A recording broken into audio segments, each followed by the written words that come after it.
Content में लाया हूँ अटल बिहारी गोविंद विहार से रिलेटेड कुछ इम्पोर्टेंट बातें जो आप सबके लिए ज़रूरी है। आपको बताना ज़रूरी है इनके अंदर क्या कंडीशन मेंशन की गई है, किस चीज़ों के बारे में बताया जो मैंडेटरी रखी गई है। इसका जैसे प्रक्रिया शुल्क है 1000 रुपये, तो आपको पता होना चाहिए कि ये नॉन रिफंडेबल है। अगर आपने ये इन्वेस्ट किया है, आपने अप्लाई किया है, तो ये आपको चाहे लॉटरी मिले या ना मिले, ये रिफंड नहीं होगा। साथ में ये कहीं और एडजस्ट भी नहीं होगा। दूसरा, आपको अगर लॉटरी अलर्ट हो जाती है तो आपको निर्धारित स्थान पर फोटो और हस्ताक्षर के साथ प्रमाण पत्र दस्तावेज 21 दिवस के भीतर चोन कार्यालय में जमा कराने होंगे, नहीं तो आपका आवंटन रद्द कर दिया जाएगा, मतलब निरस्त कर दिया जाएगा। तो इस चीज़ का पूरा ध्यान रखिए आप कि आपको 21 दिन के अंदर ही आपके दस्तावेज कार्यालय में जमा कराने होंगे। मांग पत्र जब भी आपका आवंटन का मांग पत्र जारी हो जाएगा तो आपको 30 दिवस के अंदर पूरा पैसा जमा कराना होगा। ये कंडीशन इन्होंने रखी गई है। अगर आप 30 दिवस के अंदर पैसा नहीं जमा कराते तो फिर ये आपसे उस अमाउंट का ब्याज ले सकते हैं, जो इन्होंने मेंशन भी किया है। तो ये ध्यान रखिए कि आपको पैसा कितने दिवस के अंदर जमा कराना है। 30 दिवस के अंदर आवंटन होने के बाद। अगर आपने नहीं जमा कराया किसी वजह से, तो आपको इनको इन्फॉर्म करना होगा और ये आपको 90 दिन का टाइम देंगे, जिसमें आपको ये 9% की दर के साथ आपसे ब्याज वसूल लेंगे। ये इनकी इंटरेस्ट रेट 9% होगी। तो ये ध्यान रखिए कि आपके जो प्राइस वाला प्लॉट अलॉट हुआ है उसके जो अमाउंट है उस पर आपका 9% का ब्याज लग सकता है अगर आपने 90 दिन के अंदर नहीं किया।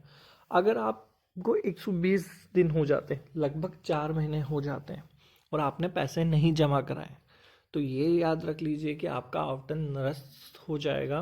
गवर्नमेंट आपको प्लॉट आवंटित नहीं करेगी। इसलिए लॉटरी में अप्लाई करने से पहले थोड़ा ये ध्यान रखिए कि आपके पास पैसों का बंदोबस्त हो, नहीं तो अलर्ट होने के बाद भी आपसे कैंसिल हो जाएगा। फिर नेक्स्ट ये है कि लोन की सुविधा। लोन आपके प्लॉट प्लस आपकी इनकम पे डिपेंडेंट करता है, क्योंकि बैंक वाले आपसे आपका इनकम प्रूफ मांगेंगे, आईटीआर मांगेंगे जो आपने भरी है या आप भरते हैं, तो आपके पास ये सारी चीज़ें होनी चाहिए।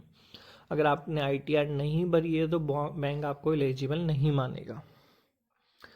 दूसरा, अगर आपको के लिए लॉटरी में आवंटन आ जाता है, प्लॉट मिल जाता है, तो आपको 10 वर्ष तक वो आप किसी को बेच नहीं सकते हैं। इस बात का आप जरूर ध्यान रखें कि 10 वर्ष तक आप उसको किसी को भी बेच नहीं सकते, ट्रांसफ़र भी नहीं करते। अगर किसी वजह से आप करते हैं तो 0 से 5 साल के अंदर आपने ट्रांसफ़र किया है तो जो आपकी आरक्षित दर थी उस पर 10% का शुल्क वसूल करके दिया जाएगा।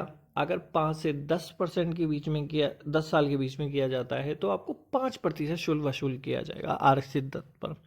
मतलब प्लॉट की रेट एक तरह से 10% या 5% बढ़ जाएगी। इसका उपयोग सिर्फ आवासीय उपयोग में लिया जा सकता है। ये नहीं आप वहाँ शॉप खोल लें या आप वहाँ कोई बिक्री खोल लें, होटल रेस्टोरेंट खोल लें, वो गवर्नमेंट नहीं चाहेगी तो वो आपका आवंटन निरस्त कर सकती है अगर किसी की शिकायत पे कि यहाँ पे आवासीय के अलावा कुछ और किया जा रहा है। आपको 5 साल के अंदर ही निर्माण कार्य पूरा करना होगा। आपको ऐसे नहीं है कि आपने प्लॉट लिया और उसको ऐसे ही छोड़ दिया, तो वहाँ कुछ ना कुछ आपको बनवाना होगा।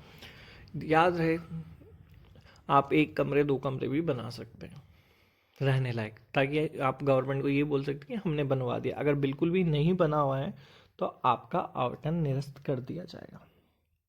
इस चीज़ को बहुत ध्यान रखें आप। इसमें अलग अलग कैटेगरी दी गई थी, जैसे EWS, LIG, MIG, HIG। EWS होता है इकोनॉमी वीकर सेक्शन, LIG होता है लोअर इनकम ग्रुप, MIG होता है मिडिल इनकम ग्रुप। इसमें आप ये याद रखिए कि जो रिजर्वेशन दिया गया है, जैसे गवर्नमेंट कर्मचारी को 10% दिया गया है, अनुसूचित जनजाति को 6.43 दिया है, फिर 8.57 दिया है, पत्रकारों को 2% दिया है, ट्रांसजेंडर को 2% दिया है। सैनिकों को 10% दिया है और अनारक्षित मतलब अनरिजर्व कैटेगरी में 61% रखा गया है। और हर कैटेगरी में 5% विकलांगों को और 10% निराश्रित भूमिहीन एकल महिलाओं को दिया गया है। एकल महिलाओं में जिनके पति की डेथ हो गई है, जिन्होंने डिवोर्स ले लिया है, या जो घर वालों से अलग रह रही है, उनको काउंट किया जाएगा। अगर आपको मेरा वीडियो पसंद आ रहा हो तो प्लीज़ लाइक एंड सब्सक्राइब जरूर करें। धन्यवाद।